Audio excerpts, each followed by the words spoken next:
Eeyyee lolli obboleessa jidduu haa dhaabbatu akkamiin jechuudhaan mallattoo gaafii godhaa xiinxalaan siyaasaa fi hayyuun Oromoo Jawaar Mohammad. Jawaar Mohammad lolli obboleessa jidduu jiru haa dhaabbatu jechuudhaan barruu dheeraa lola Oromiyaa keessatti deemaa jiruun wal qabsiisee furmaata kaahee jira.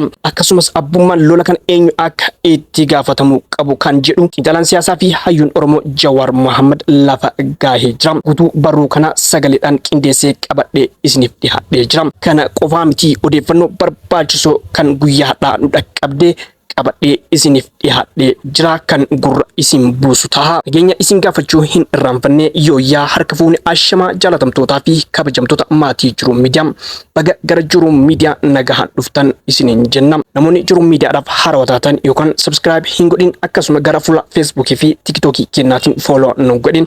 Follow subscribe gochuudhaan maatii Jiruu Miidiyaa akka taatan isiniin jenna. Akkasumas like share gochuudhaan jajjabeessaan dhaamsa keenya yeroo hundumaatiin yaada yoo qabattan gara koomentiitiin nuuf kenna. Asumaan gara barruu xiinxalaa siyaasaa fi hayyuu Oromoo Jawaar Mohammadii fi odeeffannoowwan guyyaadhaa nu dhaqqabanitti isin dabarsina. Isinis hamma xumuraan faana turaan affeerraa keenya.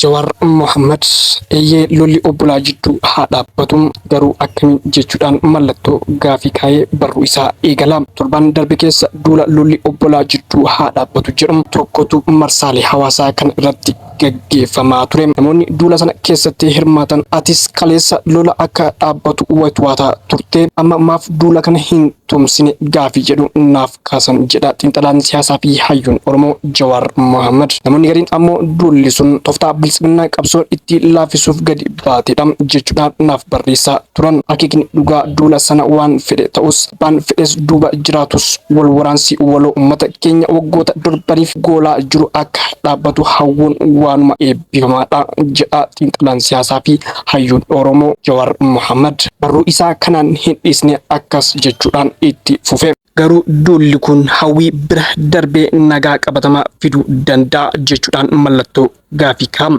Shira yoo ta'e hoo ni milkaa jechuudhaan mallattoo gaafii ka'a. Gaafilee jedhan xiinxaluun barbaachisaadha jechuudhaan xiinxala isaasitti seenaa hayyichi Oromoo Jawaar Mohammad. Wal waraansi humnoota uummata tokko keessaa ba'an jidduutti taasifamu yookaan civil war kan goolabamuu danda'u karaa lamaanii. Kan duraa gareen tokko yoo injifateedha jechuunis takka murni aangoo mootummaa harkaa qabu riphee lolaa dhabamsiisuu yoo danda'e yookaan immoo riphee lolaan murna aangoo irra jiru fonqolchee aangoo yoo to'ateedha. Karaan lammataa wal waraansi itti goolabamu immoo murni lamaan araaraan dubbii yoo fixanidha. Kana irratti yoo waliif galle jedha xiinxalaan siyaasaa fi hayyuun Oromoo Jawaar Mohammad. Duulli dhukaasni obbolaa jidduu haa dhaabbatu jedhu kun karaalee lolli dhaabbatuu ni danda'u lamaan armaan olii keessaa kam filateeti taasifamaa jira. Gareeleen wal waraanaa jiran walitti araarsuuf moo isaan keessaa tokkorra aanee isa kam dhabamsiisuuf nagaa fiduuf mee karaa lamaanuu haa ilaallu jechuudhaan barruu isaa itti fufaa. Warri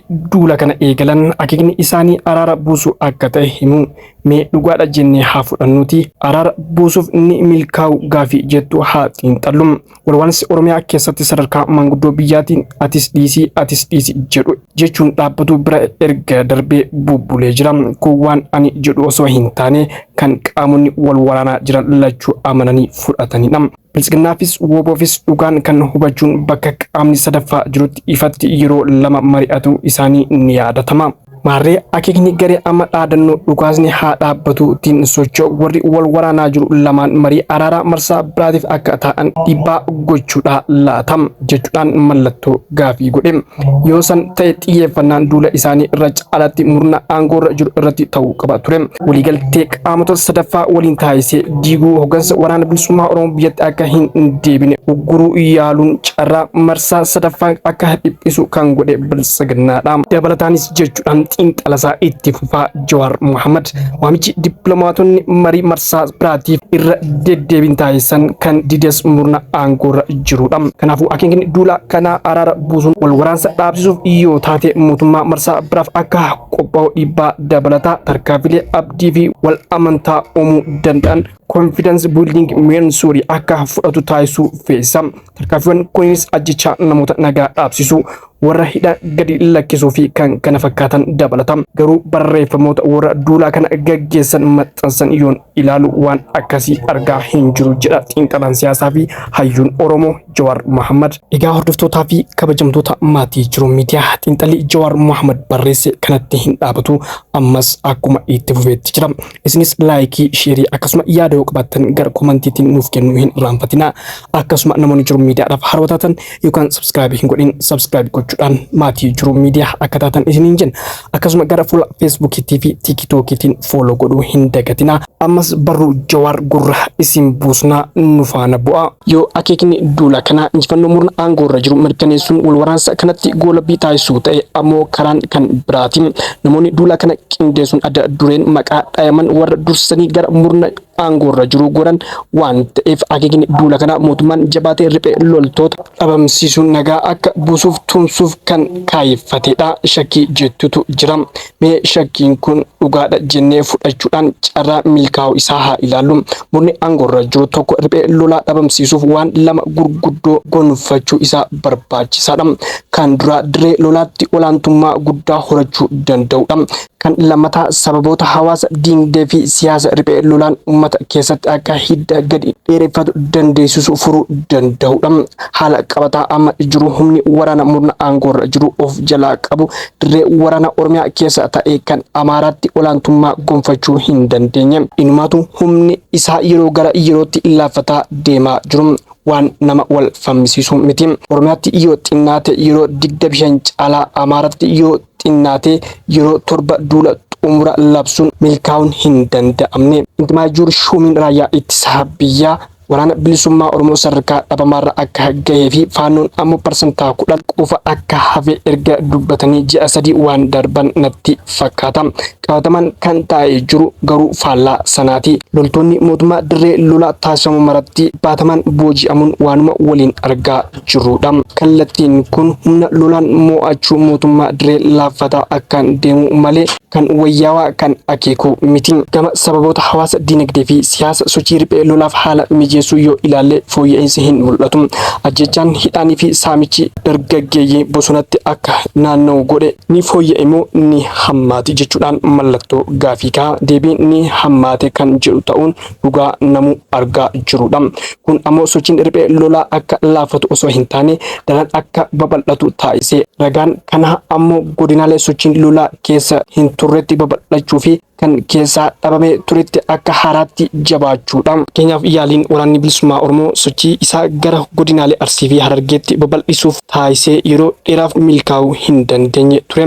Sababni kana ammoo naannoleen Oromiyaa kun bara 1970moota irraa kaasee duubee fi dirree qabsoo hidhannoo Oromoo ture irraa kan ka'e uummanni lolaan daddarkaa'ee waan ifatee tureefi ji'oota darban kana garuu riphee loltoonni gara gaara Cilaalootti hanga laga Goobbaleetti lafatti babal'achuu fi hiddaan dhaabbachuu danda'aniiru. Kun maaliif akka ta'e hubachuuf jiraattota naannoo sanaa odeeffachaan ture. Sababoonni isaan tarreessan keessaa ajjechaa fi saamichi qaamota mootummaa raawwatamuun daran hammaachuu fi dargaggeeyyii akka bara dargii humnaan ugguruun waraanatti naquun dhufnaan erga duuti hin oollee roorroo qeetti dhufte ofirraa ficcisuun wareegamu wayya yaanni jedhu uummata gadi seenuun hubadhe. Kanarraa kan ka'e dargaggoonni kumaataman obootti dabalamuu qofa osoo hin taane uummannis qeebalee jira. Godinoota sochiin waraanni bilisummaa itti laaffatee yookaan dhabame turettis haaraatti dagaaguu agarreerra. Fakkeenyaaf gaafa jaalsanyiin faana gara mootummaa galan booda naannolee Shawaa Lixaa hedduu keessatti sochiin riphee lolaa sadarkaa dhabamu gahee ture. Garuu ji'oota muraasa keessatti deebi'ee biqiluun yeroo ammaa humni mootummaa gadi dhiisee bahuuf dirqamaa jira. Kanas maaliif jedhee odeeffachaan ture. Waraanni bilisummaa Oromoo bahee lolli dhabamnaan uummanni hamaa tokko gaaga'ama lola waggootaaf isa goolaa ture irraa haara galfatee ture. Garuu amma haara galfiin sun hedduu hin turre. Akkuma humni mootummaa deebi'ee qabateen kaabinee fi milishaan uummata hiraarsuu eegalan. Sana dura waraana bilisummaa Oromoo gargaaraa turtan jechuudhaan namoota ajjeesuu hidhuu mallaqa irraa fuudhuun faashina ta'e. gandoonni kun riphee loltoonni godina ollaa jiran qubasuma akka babal'ifatan haala anjaa uume. Dargaggeessis du'aa fi hidhaa dheessuun haalatti waraana bilisummaa Oromoo galuu eegalan. Warruma dura harka kennates dhiitichaa fi ajjechaa dheessuun bosonatti deebi'an. Haala kanaan bakka jaalsanyiin faana irraa galan yeroo waggaa tokko hin guunnetti waraanni bilisummaa Oromoo bosonatti hafee deebisee dhuunfachuu danda'e. Marri warri hadha dhaadannoo dhukaasni obbolaa jidduu haa dhaabbatu jettuun gadi bahan kun lolli Oromiyaa keessa injifannoo murna aangoorra jirtuutti akka goolabamu taasisuu akkamiin danda'u laata? Humni waraanaa amma aangoo harkaa qabu cimsuu danda'u moo haalota hawaasa diinagdee fi siyaasa babal'ina sochii riphee lolaaf haala mijataa uumuu hir'isuu danda'u laata?